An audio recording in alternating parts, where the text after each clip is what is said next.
கர்த்தருடைய பரிசுத்த நமக்கு ஸ்தோத்திரம். நாங்கள் பெங்களூர் ஜெயநகர்லேருந்து வரோம். போன வருஷம் ஏப்ரல் 2ஆம் தேதி நாங்கள் இங்கே ப்ரேயருக்கு வந்திருந்தோம். அப்போது ஸ்டீஃபன் ஐயா கிட்ட எங்கள் அண்ணாவது எங்கள் அண்ணிக்கு ஃபோட்டோ வச்சு ப்ரேயர் பண்ணிட்டு போனோம். அவங்களுக்கு கல்யாணம் ஆகி 9 வருஷம் ஆகி கூட குழந்தை இல்லாத இருந்துச்சு. இப்போ அதே ஏப்ரல் 2ஆம் தேதி எங்கள் அண்ணனுக்கு ஒரு பொன் குழந்தை பிறந்திருக்குது. அதுக்காக கடவுளுக்கு நன்றி சொல்கிறேன். கர்த்தருக்கு நன்றி. நான் மும்பையிலேருந்து வரேன். 7 வருஷமாக எனக்கு குழந்தை இல்லை. லாஸ்ட்டு ஏப்ரல் மந்த்து நான் இங்கே வந்தேன். நான் எல்லோரும் ஹாஸ்பிட்டலுக்கும் போயிருந்தேன். IUI IVF என்னென்னவோ ட்ரை பண்ணியிருந்தேன். எதுவுமே எனக்கு சக்ஸஸ் ஆகவே இல்லை. லாஸ்ட்டாக இங்கே வந்தேன். அம்மா கூட்டிகிட்டு வந்தாங்க. ஐயா எனக்கு லாஸ்ட்டாக எனக்கு கையில் ஒரு வசனம் கொடுத்தாரு. கர்த்தர் உனக்கு கர்ப்பப்பையில் கொடுத்துட்டாரு, நீ பத்திரமா பாதுகாத்துக்கோ அப்படின்னு சொன்னா, இந்த வசனத்தை பிடிச்சிக்கோ அப்படின்னு சொன்னார். இதை பிடிச்சிட்டு தான் நான் பாம்பேக்கு போயிருந்தேன். அந்த மந்தே நான் கன்சீவ் ஆகிட்டேன். நான்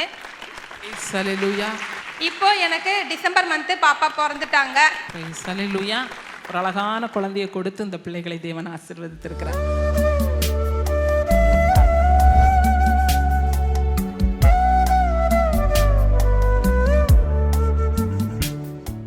கிறிஸ்துவுக்குள் மிகவும் பிரியமான எனதருமை சகோதர சகோதரிகளே, நம்மை சிருஷ்டித்தவரும் நம்மை உண்டாக்கினவரும் நம்மை ஒருபோதும் மறந்து போகாதவருமாகிய இயேசு கிறிஸ்துவின் நிலையற்ற நாமத்தினாலே உங்கள் எல்லாரையும் வாழ்த்தி ஆசீர்வதிக்கிறேன். அல்லேலூயா.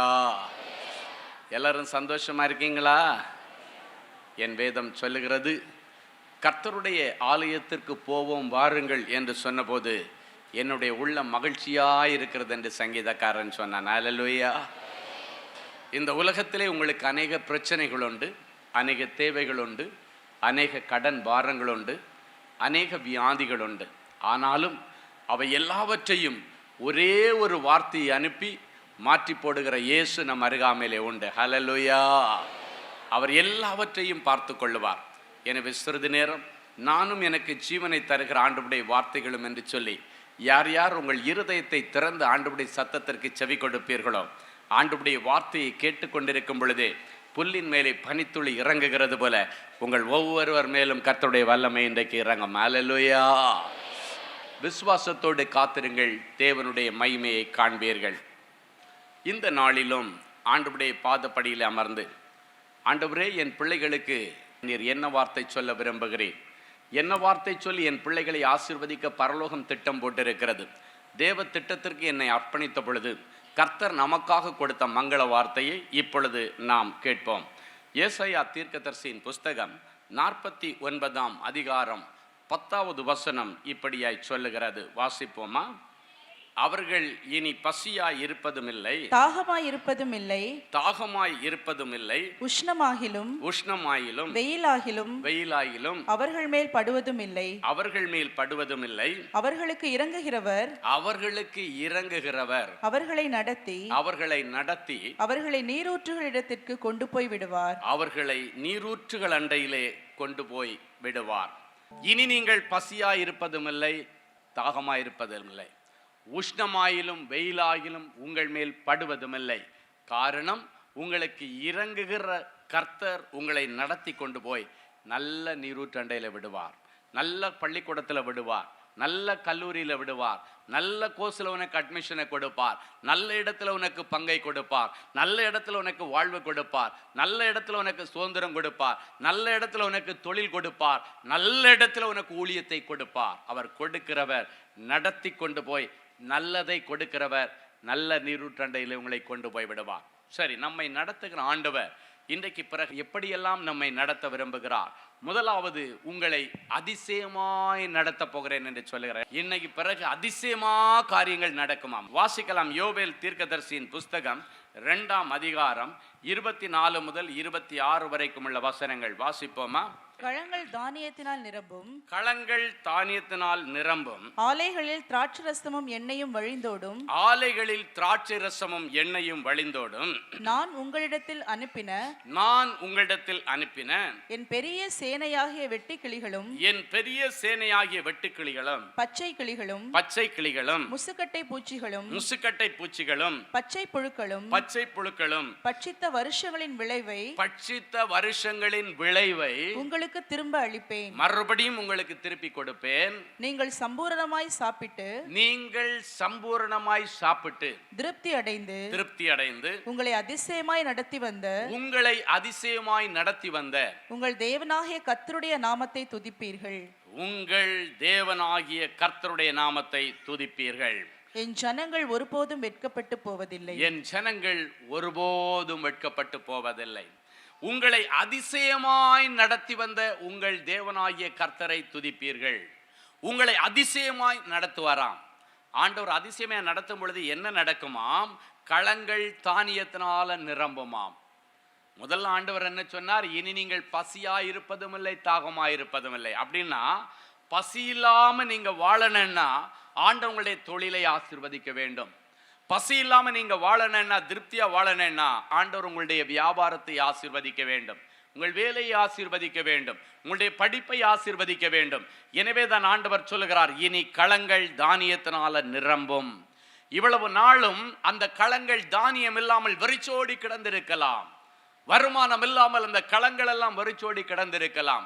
களங்கள் என்று சொல்லக்கூடியது அறுவடை கதிர்களை வெட்டி கொண்டு வந்து முற்றத்திலே போடுகிறது தான் களம் என்று சொல்லுவார்கள்.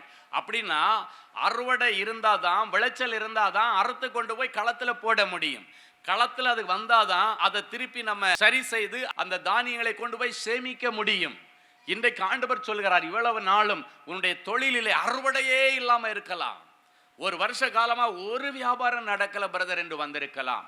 ஒரு வருஷமா ஒரு பைசா வீட்டுக்கு கொண்டு வர முடியல, ஏதோ காலம் ஓடுது, வியாபாரம் பண்றேன்னு தான் பேரு, ஒரு பைசா வீட்டுக்கு எடுக்க முடியல, ஒரு பைசா என் பிள்ளைகளுக்காக நான் சேமிக்க முடியல என்றெல்லாம் நீங்கள் வந்தீர்கள். ஆனால் ஆண்டவர் சொல்ல, இனி களங்கள் தானியத்தினால நிரம்புமாம். அப்படின்னா உன்னுடைய தொழிலிலே ஆசீர்வாதங்கள் இனி நிரம்பி வழியும், உன்னுடைய வியாபாரத்திலே இனி வருமானங்கள் நிரம்பி வழியும். ஆண்டவர் செய்ய போகிறதை சொல்லி கொண்டிருக்கிறார். ஆண்டவர் உங்களை அதிசயமாய் நடத்தும் பொழுது இவ்வளவு நாளும் தோல்வியோடு இருந்த உன்னுடைய தொழில், நஷ்டத்துல ஓடின உன்னுடைய தொழில், மூடப்படுகிற நிலைமையில ஓடிக்கொண்டிருக்கிற உன்னுடைய தொழிலை இனி ஆண்டவர் நடத்த விரும்புவார். ஆண்டவர் உங்களை கரம் பிடித்து நடத்தி கொண்டு போனால் உன்னுடைய தொழில் ஸ்தாபனத்திலே ஆண்டவருடைய நடத்துதலை நீங்கள் பார்ப்பீர்கள். உங்களுடைய தொழில்கூடத்திலே ஆண்டவர் இருக்கிறதை நீங்கள் பார்ப்பீர்கள். அவர்தான் உங்களுக்கு தொழில் செய்ய ஞானத்தை தருவார். அவர்தான் வேலை செய்கிற இடத்திலே வேலை செய்ய ஞானத்தை தருவார். அவர்தான் நீ ஊழியம் செய்கிற இடத்திலே ஊழியம் செய்ய கிருபையின் வரங்களை தருவார். ஆண்டவர் சொல்கிறார், களங்கள் தானியத்தினால நிரம்பி வழியுமாம். அப்படின்னா கல்லாப்பட்டி இனி உங்களுக்கு நிரம்பி வழியும். இவ்வளவு நாள் கல்லாப்பட்டி எல்லாம் எம்டியா இருக்குன்னு சொல்லுவாங்க. ஆமே, பர்ஸ்ல ஒரு பைசா இல்ல பிரதர், எம்டி அப்படின்வாங்க. ஆண்டவர் இன்னைக்கு நிரம்பி வழிகிற களங்களை உங்களுக்கு கொடுக்க போகிறார். உங்கள் களங்கள் தானியத்தினால நிரம்பும். ஆலைகளிலே திராட்சை ரசமும் எண்ணெயும் வழிந்தோடுமாம். ஆலைகள் என்று சொல்லக்கூடியது ஃபேக்டரியை சொல்லுவாங்க. அதுல திராட்சை ரசமும் எண்ணெயும் வழிந்தோடும். அப்படின்னா ஆசீர்வாதங்களும் வருமானமும் வழிந்தோடுமாம். வழிந்தோடுகிற ஆசீர்வாதங்கள், கரை புரண்டு ஓடுகிற ஆசீர்வாதங்கள் இன்னைக்கு பிறகு ஆண்டவர் கொடுப்பார். இதை கொடுக்கிறதுக்காக இம்மீடியட் ஆண்டவர் என்ன ஆக்ஷன் எடுக்க போகிறாரு?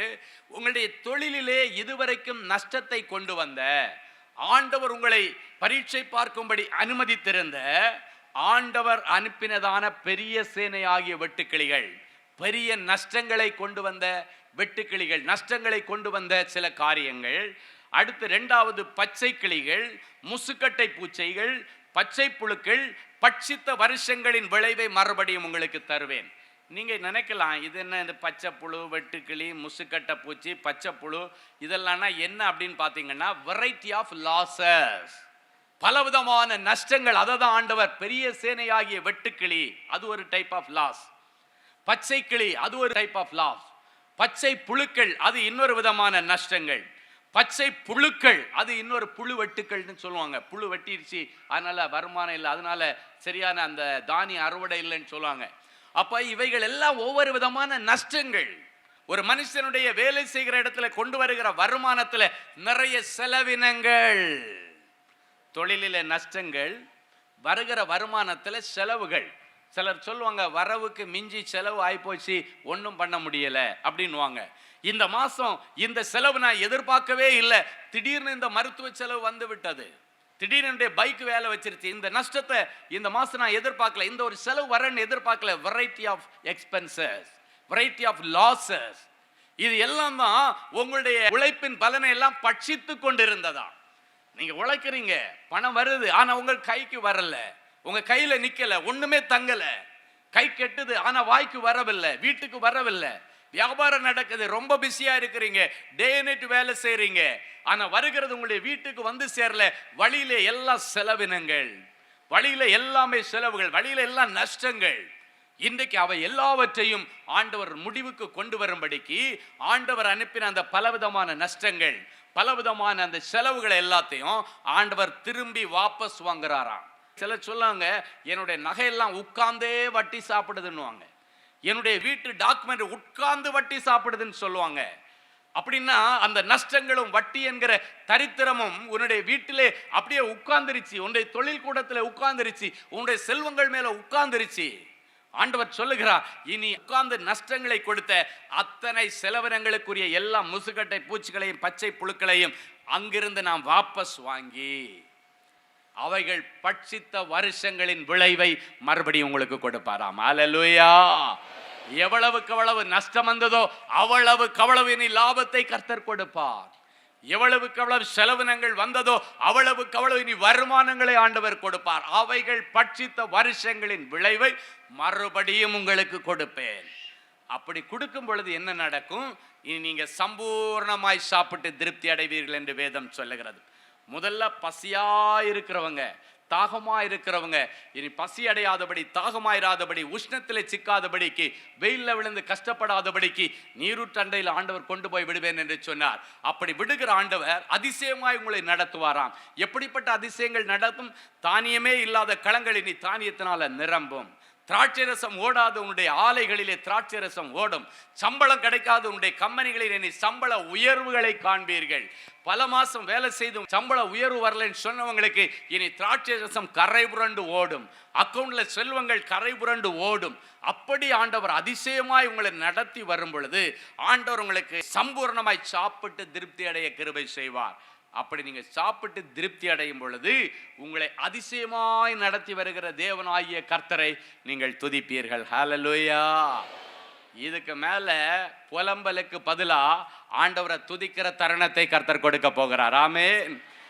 இல்ல இல்ல இல்ல இல்லைன்னு புலம்பிக்கிட்டே இருந்தீங்க. சிலர் சொல்லுவாங்க, நீ இல்ல இல்லைன்னு சொல்லாத, அப்பதான் ஏதாவது உனக்கு கிடைக்கும். ஏன் இல்ல இல்லைன்னு சொல்ற, ஏன் இல்ல இல்லைன்னு புலம்புற அப்படின்னு சிலர் சொல்றதை கவனித்திருக்கிறோம். இருக்கு இருக்கு இருக்குன்னு சொல்லி ஸ்தோத்திரம் பண்ணுங்க, அது இருக்கிறதாக கொடுப்பார். வேதம் சொல்லுகிறது, இல்லாதவைகளை இருக்கிறது போல அழைச்சி ஸ்தோத்திரம் பண்ணும் பொழுது அது இருக்கிறதாக உனக்கு கிடைக்குமா. அதனால இன்னைக்கு புலம்பலுக்கு பதிலாக சிங்காரத்தின் ஆடைகளை கர்த்தர் உங்களுக்கு கொடுக்கத்தக்கதாக இனி அதிசயமாய் நடத்துவார். வருமானத்துல மட்டும் இல்ல அதிசயம், வேற எதுலெல்லாம் நீங்க அதிசயத்தை எதிர்பார்த்து வந்தீங்க, வேற என்னென்ன காரியத்துல நீங்க ஒரு அற்புதம் நடக்கணும்னு எதிர்பார்த்து வந்தீங்க, அத்தனைக்கு ஆண்டவர் கிருபை செய்வார்.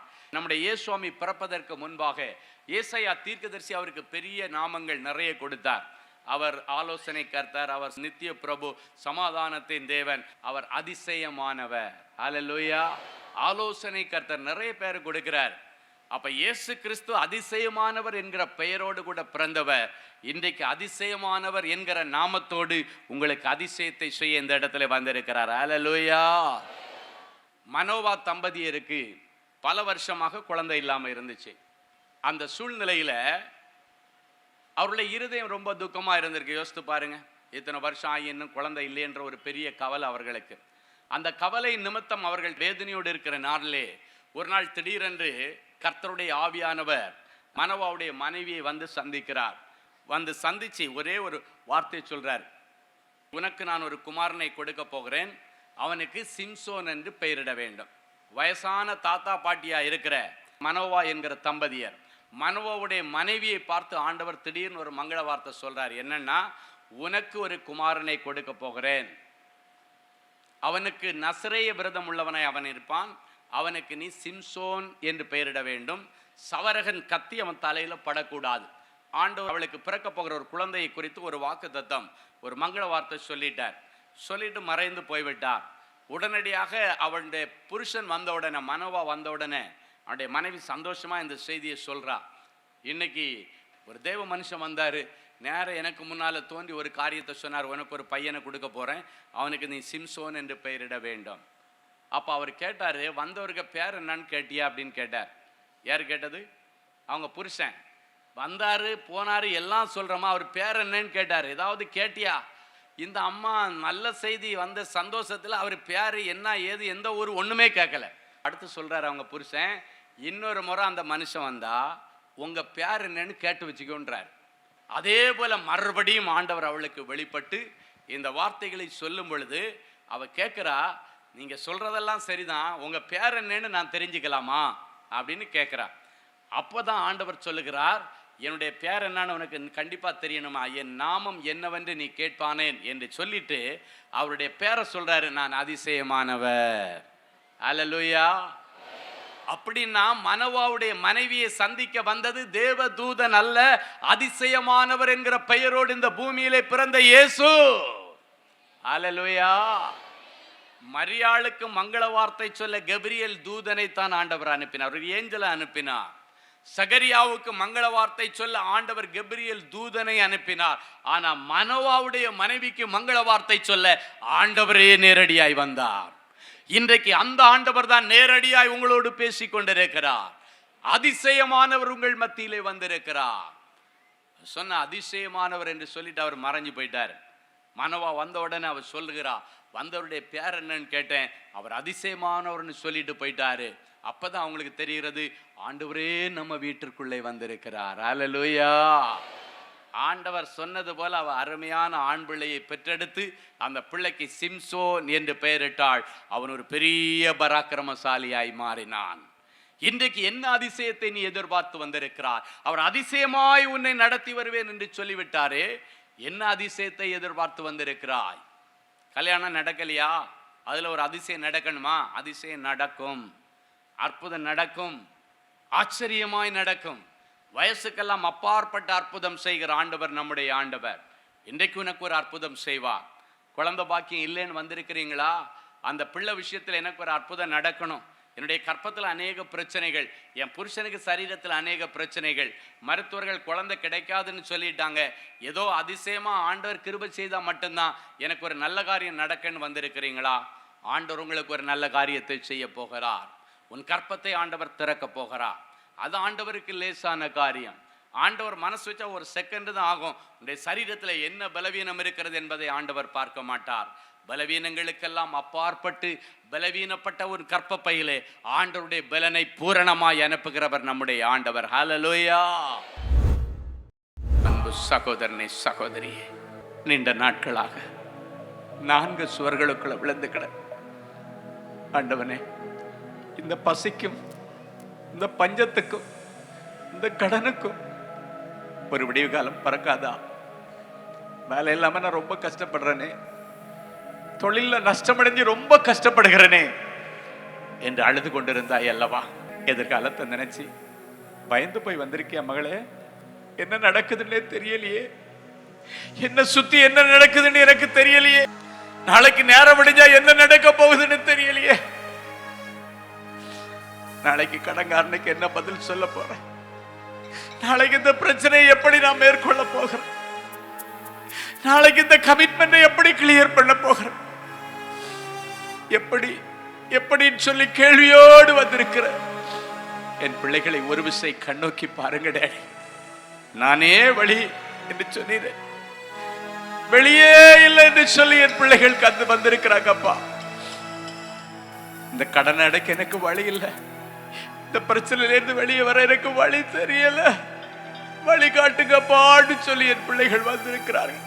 நானே வழியும் சத்தியமும் ஜீவனுமா இருக்கிறேன் என்று சொன்னவரே, என் பிள்ளைகளுக்கு ஒரு அதிசயமான வழியை இன்றைக்கு திறந்து தாருங்கப்பா. நாலா பக்கத்திலும் தாவீது நெருக்கப்பட்டிருக்கும் பொழுது கண்ணீரோடு உங்க முன்னால வந்து ஒரே ஒரு வார்த்தை தானே சொன்னான், ஆண்டவரே நான் நாலா பக்கத்திலே நெருக்கப்பட்டிருக்கிறேன், என்னுடைய எல்லா நெருக்கத்திற்கு நீங்களாக்கி என்னை விடுவித்ததற்காய் ஸ்தோத்திரம் என்று சொன்னானே. என் பிள்ளைகளுக்காக அதே ஜெபத்தை நான் சொல்லுகிறேன். எங்களுடைய நாலா பக்கத்தின் நெருக்கடியிலிருந்து என் பிள்ளைகளை நீர் விடுவித்ததற்காக உமக்கு நன்றி, உமக்கு நன்றி, உமக்கு நன்றி. இயேசுவின் மூலம் பிதாவே, ஆமென், ஆமென். அன்பு தேவனுடைய பிள்ளைகளே, இந்நிகழ்ச்சியின் மூலம் நீங்கள் பெற்றுக்கொண்ட ஆசீர்வாதங்களையும் உங்கள் ஜெப விண்ணப்பங்களையும் அனுப்ப வேண்டிய முகவரி: தேவனின் அன்பு ஊழியங்கள், Vinayak avenue, OMR road, Okkiyam, Thoraipakkam, Chennai 600097. மேலும் 24 மணி நேர ஜெப உதவிக்கு 04424579999 மற்றும் 9941150999 என்ற எண்களுக்கு தொடர்பு கொள்ளுங்கள்.